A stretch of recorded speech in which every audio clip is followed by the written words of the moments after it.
पैबो तोरा बिना अकेला गे ससुरवा जाके फोन करिए। रह न पैबो तोरा बिना अकेला गे ससुरवा जाके बात करिए।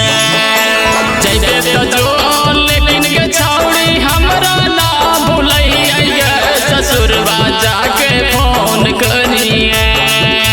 जैसे तो जो लेकिन के छौड़ी हमरा ना भूलिए ससुरवा जाके फोन करिए। रह न पैबो तोरा बिना अकेला गे ससुरवा जाके फोन करिए। रह न पैबो तोरा बिना अकेला गे ससुरवा जाके बात करिए। फोन करिए बात करिए।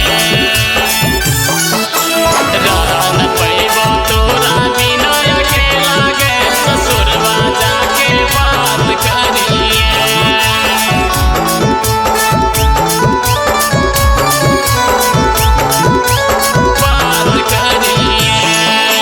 घरवा छुटलै दुआरा छुटलै माई बाप गे। तोरा चक्कर में छूट गेलै सारा परिवार गे सारा परिवार गे। घरवा छुटलै दुआरा छुटलै माई बाप गे। तोरा चक्कर में छूट गेलै सारा परिवार गे। तोहर चलते रबो गे छौड़ी आबा हम कुमार गे ससुरवा जाके फोन करिए।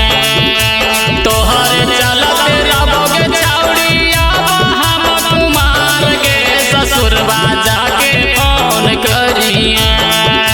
रह न पैबो तोरा बिना अकेला गे ससुरवा जाके फोन करिए।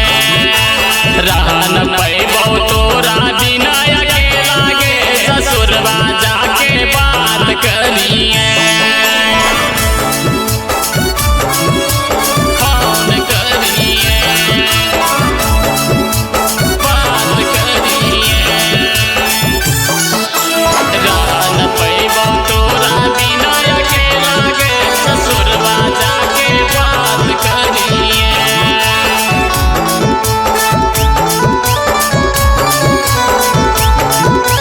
बात करिए। जैया से गेली छोड़ी के हमरा रहियो पागल गे। निंदियो ले गेली जब से गे छौड़ी रहियो जागल गे रहियो जागल गे। जैया से गेली छोड़ी के हमरा रहियो पागल गे। निंदियो ले गेली जब से गे छौड़ी